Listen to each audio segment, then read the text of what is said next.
जय हिंद दोस्तों। आज जो है हम लोग क्या करेंगे दोस्तों, बहुत फेमस क्वेश्चन जो कि 12th में पूछा जाता है दोस्तों, फिजिक्स का है। वह क्वेश्चन क्या है? कूलॉम के नियम। आज हम लोग सीखेंगे कि कूलॉम का नियम क्या है, क्या फॉर्मूला होता है कूलॉम के नियम के अनुसार, कौन कौन से न्यूमेरिकल आते हैं, कैसे न्यूमेरिकल, टोटल बात जो है इस वीडियो में हम लोग सीखेंगे दोस्तों। आइए तो स्टार्ट करते हैं दोस्तों। सबसे पहले बात करते हैं दोस्तों, देखिएगा कूलॉम्स नियम के बात करते हैं तो कूलॉम के बारे में, कूलॉम साहब के बारे में कुछ जानकारी ले लेते हैं। देखिए दोस्तों, कूलॉम साहब का पूरा नाम जो है चार्ल्स कूलॉम था। क्या था? Charles Coulomb. और वो जो रहने वाले थे दोस्तों, फ्रांस के रहने वाले थे। वह फ्रांस देश के जो है से रहने वाले थे। उन्होंने क्या किया था दोस्तों, जब उनका प्रारंभिक जीवन स्टार्ट हुआ था, प्रारंभिक जीवन कैरियर का जीवन दोस्तों, जिसमें हम लोग नहीं होता कि अगर मेरा प्रारंभिक कैरियर क्या है कि टीचिंग लाइन है तो टीचिंग वाले क्षेत्र में स्टार्ट किए, या किसी का किसानी का होता है कि शुरू में वो किस क्षेत्र में योगदान देना शुरू कर दिया, कृषि के क्षेत्र में। ठीक उसी प्रकार इन्होंने अपना जो है प्रारंभिक कैरियर स्टार्ट किए थे, वह स्टार्ट किए थे सैनिक के रूप में किए थे, है ना, जो कि वेस्ट इंडीज में। जो देखिए दोस्तों, ये सब एनसीईआरटी का लिखा हुआ बात हम बोल रहे हैं, और ये सब जो है समझिए, यहाँ पर एनसीईआरटी का बुक जो है एक निचोड़ बहुत अच्छा बुक है वो, तो याद रखिएगा। इसमें क्या हो, ये कहाँ के रहने वाले थे? फ्रांस के रहने वाले थे। 1736 ईस्वी में। देखिए दोस्तों, ये 12th में तो नहीं पूछा जाएगा, लेकिन आगे आप कंपटीशन के क्षेत्र में आते हैं तो उसमें से ये क्वेश्चन उठेगा। तो जो भी क्वेश्चन उठने वाला था हम इसको जो है से कर रहे हैं।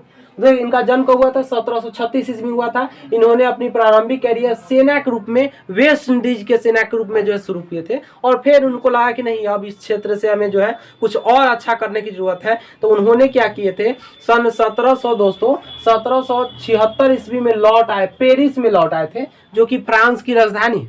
वहां पर लौट के आए और एक छोटा सा शोध संस्थान खोल दिए थे, और उसी शोध संस्थान में दोस्तों वह प्रयोग करते करते करते करते एक नियम को दे दिए थे, एक नियम को प्रतिपादित किए थे, जो बाद में वही कहलाया क्या दोस्तों? कूलॉम के नियम कहलाया। और वह नियम में क्या क्या दिए थे वो आज हम पढ़ेंगे आज इसमें। और उनके जो है से, उनका जो है से निधन जो हो गया था दोस्तों, वह हुआ था कब? 1802 ईस्वी में हुआ था। और कूलॉम के नियम कब दिए थे? 1750 ईस्वी में। रिकॉल कर लेते दोस्तों।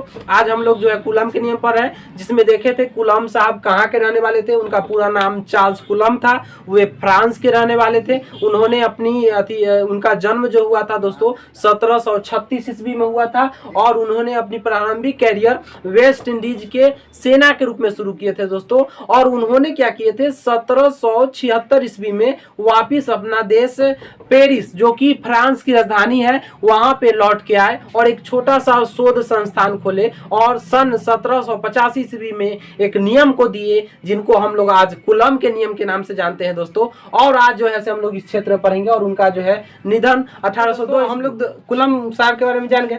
अब देखिए दोस्तों, उन्होंने नियम में क्या कहे थे इसके बारे में देखिए दोस्तों। देखिए, कंफ्यूजन नहीं है, बहुत आसान टॉपिक है। इन्होंने क्या कहे थे, देखिए आप बड़ा प्रेम से समझिए। इन्होंने क्या कहे थे कि अगर हम दो वस्तु लेते हैं, और वस्तु ऐसा होना चाहिए, स्थिर होना चाहिए। दो वस्तु लेते हैं तो इसके पास कुछ ना कुछ आवेश होगा, इसके पास भी कुछ ना कुछ आवेश होगा। तो इसका मान लीजिए कि इसका आवेश कुछ है और इसका आवेश कुछ है, तो ये दोनों आवेश को अगर हम गुना कर देंगे, जैसे मान लीजिए इसका आवेश 10 कूलम है, इसका भी आवेश 10 कूलम है, 10 में 10 से गुना करेंगे तो कितना हो जाएगा दोस्तों? 100 हो जाएगा। यानी यह 100 जो होगा उसके बल के बराबर होगा। यानी जो भी इसका आवेश था, ये भी इसका जो आवेश था, और दोनों को बल को एक जगह जोड़ दीजिए, दोनों क्या हो जाएगा? इक्वल हो जाएगा। ये बात कहते।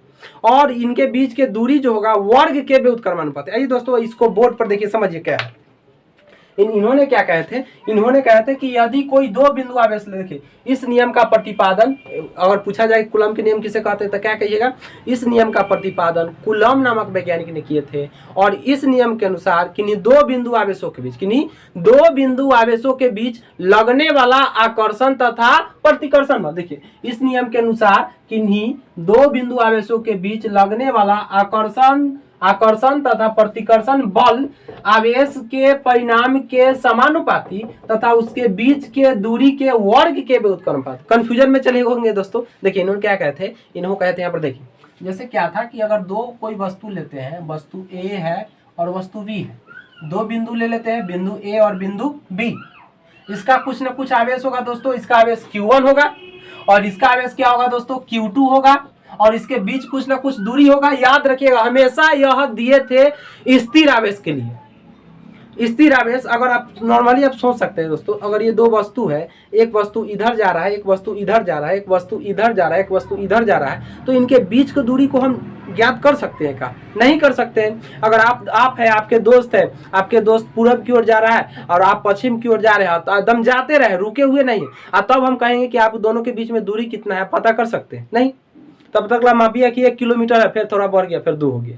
समझ में आ रहा ना? तो यानी यह हमेशा कूलम के नियम स्थिर आवेशों के लिए दिया गया था। अब यहाँ पर समझिएगा दोस्तों, यहाँ पर समझिए, इन्होंने क्या कहते हैं कि यदि कोई दो बिंदु आवेश हो, यदि कोई दो बिंदु आवेश हो और उनके बीच कुछ ना कुछ दूरी हो, तो इन पे जो बल लगेगा, इन पर जो क्या लगेगा, बल लगेगा, इस समानुपाती का पिक्चर होता है। क्या, किसका नाम होता है?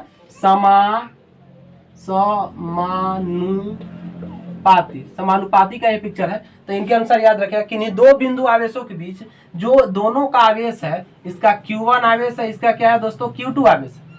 इसका Q1 और इसका क्या है, Q2 आवेश है, उनके गुणनफल के समानुपाती हो। ये बात नहीं समझे होंगे। जैसे देखिए, ये मान लेते हैं कि इसका आवेश 10 है, 10 कूलम है, इसका आवेश भी 10 कूलम है।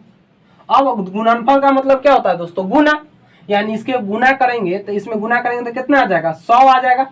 यानी F किसके बराबर हो जाएगा, 100 के बराबर। यही बात क्या कहते हैं कि किन्हीं दो बिंदु आवेशों के बीच लगने वाला आकर्षण तथा प्रतिकर्षण बल उनके परिणाम के गुणनफल के समानुपाती, उनके परिणाम के गुणनफल के समानुपाती होता है, उनके परिणाम के गुणनफल के समानुपाती।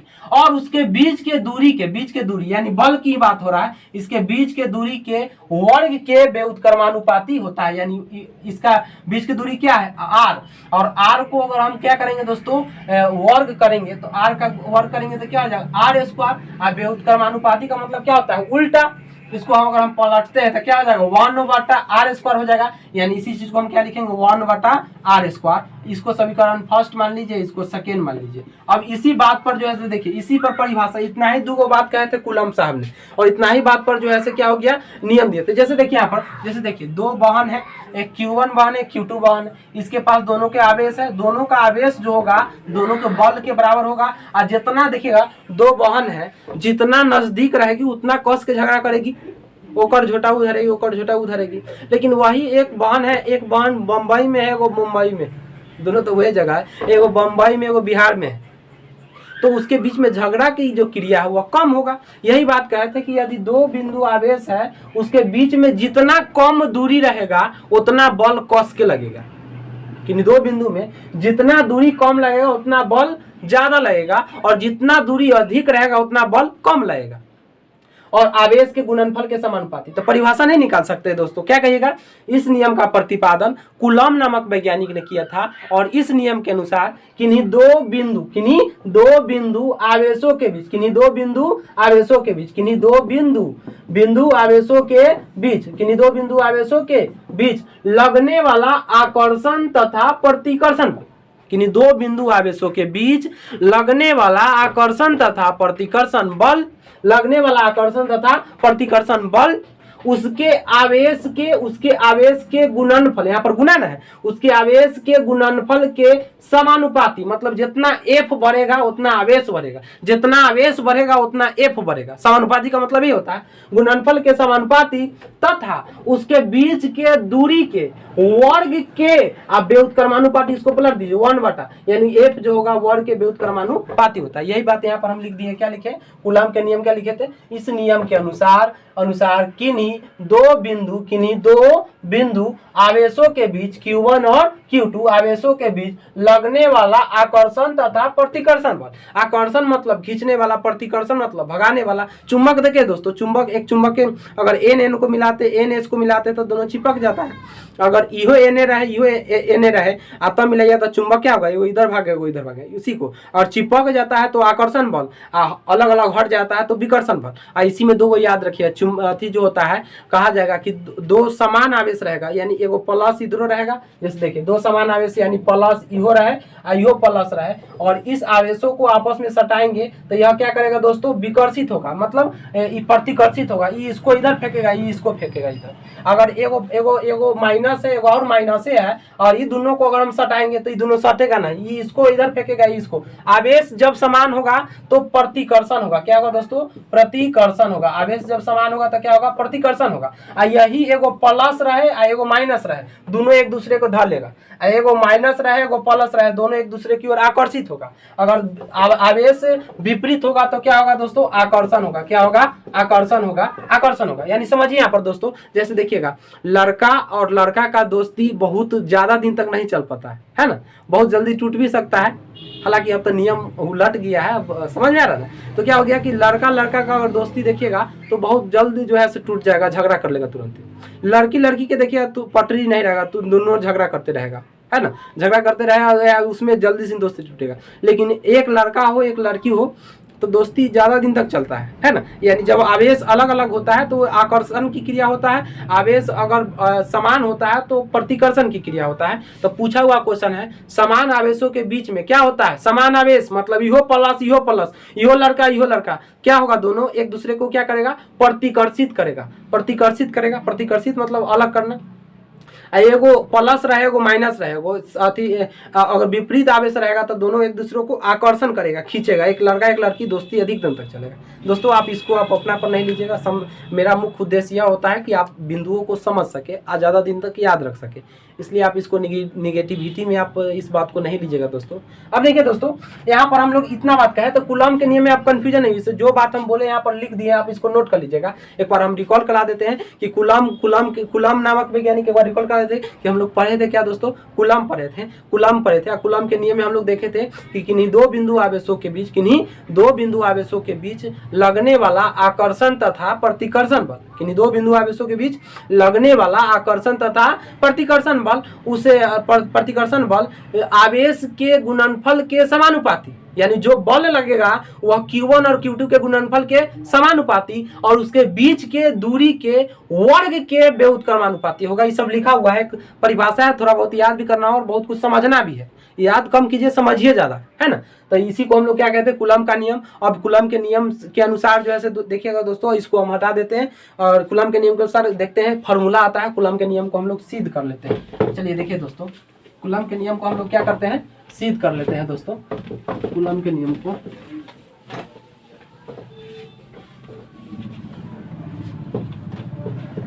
देखिए दोस्तों, अभी हम लोग कूलम्ब के नियम को क्या करेंगे, सिद्ध करेंगे। देखिए कूलम्ब साहब ने क्या कहे थे, यहाँ पर समझ लीजिए, यहाँ पर समझिए, यहाँ से कर देते हैं। देखिए कूलम्ब साहब ने क्या कहे थे कि दो बिंदु आवेश लेना है। मान लेते हैं यहाँ पर दो बिंदु, इसको मान लेते हैं कि माना कि ए बिंदु आवेश है, ये बी बिंदु आवेश है, इसका कुछ ना कुछ आवेश होगा, इसका मान लिए कि Q1 आवेश है, इसका आवेश जो है से Q2 है, और इसके बीच की दूरी मान लेते हैं दोस्तों क्या है, R। इसकी बीच की दूरी क्या मानिएगा, R मानिएगा। वहीं पर यहाँ पर कर लिए, माना कि दो बिंदु आवेश A तथा B है, यहाँ पर लिख दीजिए, माना कि दो बिंदु आवेश A तथा B है, जिसके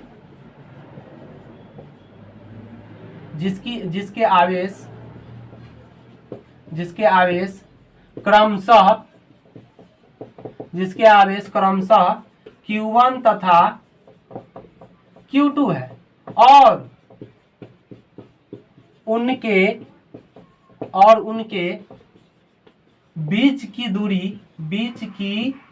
और उनके बीच की दूरी R है। और याद रखिएगा बीच की दूरी हमेशा मीटर में होगा, अगर सेंटीमीटर में देगा न्यूमेरिकल में तो आप उसको मीटर में चेंज कीजिएगा। आगे हम लोग न्यूमेरिकल भी करेंगे। तो क्या लिखिएगा दोस्तों, यहाँ इतना बात में क्या लिखिएगा कि माना कि दो बिंदु आवेश A तथा B है और उनका आवेश क्रमशः Q1 तथा Q2 है और उसके बीच की दूरी R है। इसके बीच में जो बल लगेगा F दोस्तों, ये बल लगेगा, वह बल क्या होगा, समानुपाती होगा, बढ़ेगा। समानुपाती का पिक्चर ही होता है, क्या होता है, समानुपाती। इसको लिख देते हैं कि यह पिक्चर किसका होगा दोस्तों, समानुपाती।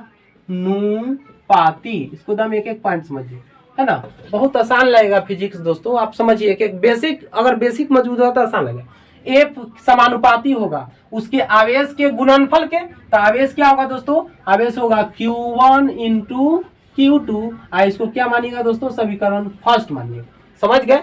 यानी उनके बीच में जो बल लगेगा उसके आवेश के गुणनफल के समानुपाती। देखिए उनके बीच जो बल लगेगा उनके आवेश के गुणनफल, गुना न होल है, के समानुपाती होगा। और उनके बीच की दूरी क्या है, r है, के व्युत्क्रमानुपाती, मतलब 1/, व्युत्क्रम मतलब पर r को पलटेंगे तो क्या होगा 1/r, स्क्वायर करा वर्ग के व्युत्क्रमानुपाती होगा। इसको समीकरण सेकेंड, यानी उसके बीच के दूरी के वर्ग के व्युत्क्रमानुपाती होगा क्या, ये होगा डायरेक्टली प्रोपोर्शनल, ये होगा इनवर्सली प्रोपोर्शनल। अब आइए दोस्तों देखते हैं कि इसमें कॉमन टर्म क्या है।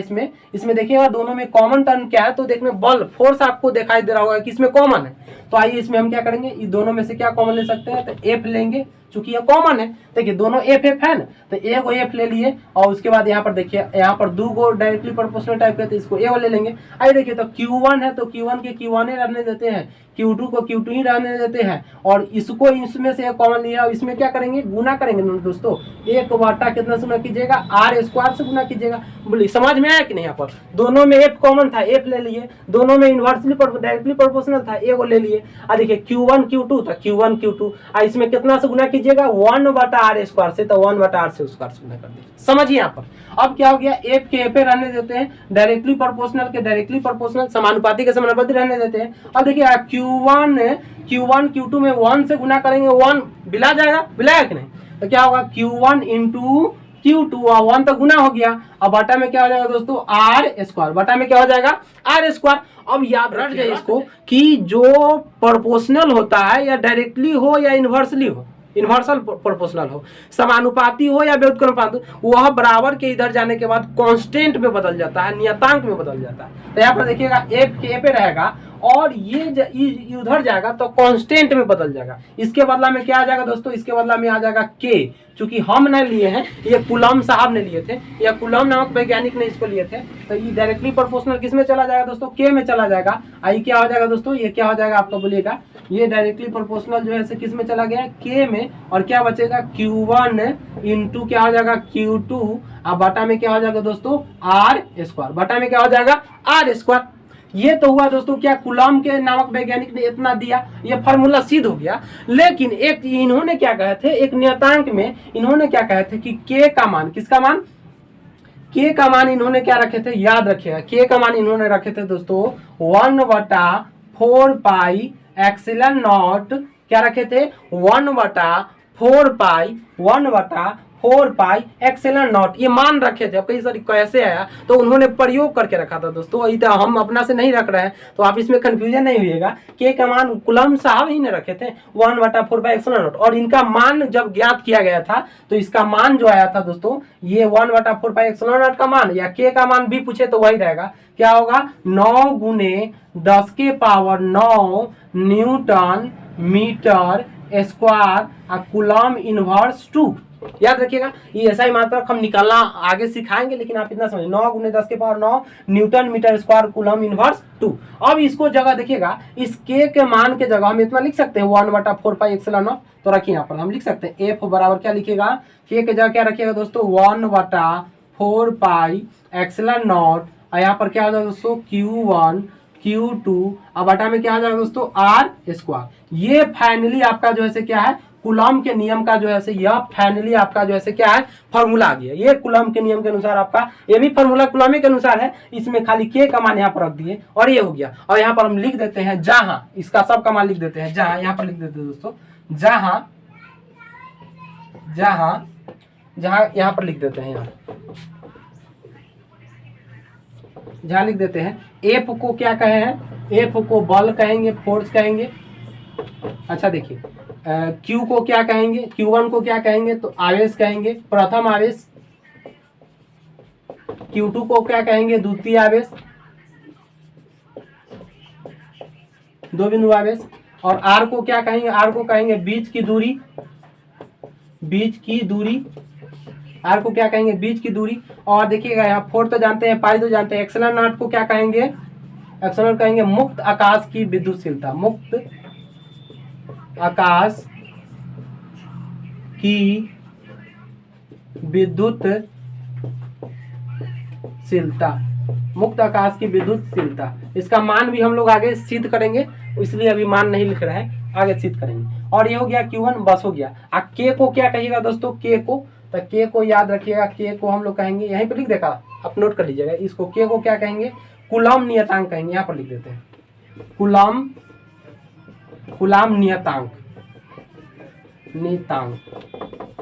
बोलिए समझ में आया कि नहीं दोस्तों। इन्होंने क्या कहते हैं, हम लिए देखें, दो बिंदु आवेश ले लिए ए और बी, इसके बीच की दूरी क्या लिए, आर लिए, इसका आवेश क्या है, Q1 है, इसका आवेश क्या है, Q2 है। यही बात को हम लिखे कि माना कि दो बिंदु आवेश ए तथा बी है, इनके दो बिंदु आवेश ए तथा बी है, जिनके आवेश क्रमशः Q1 तथा Q2 और उसके बीच की दूरी क्या है, R है। और कूलम के नियम के अनुसार हम लोग जानते हैं कि जो बल होगा उन दोनों आवेश के गुणनफल के समानुपाती और उनके बीच के दूरी के वर्ग के व्युत्क्रमानुपाती है। दोनों में कॉमन क्या था, F कॉमन था, F ले लिए। दोनों में कॉमन क्या है, डायरेक्टली प्रोपोर्शनल है, समानुपाती, तो समानुपाती लिए। यहाँ Q1 है, Q2 है, तो Q1 Q2 बटा 1/r स्क्वायर है, तो 1/r स्क्वायर से इसमें गुना कर देंगे, 1/r स्क्वायर।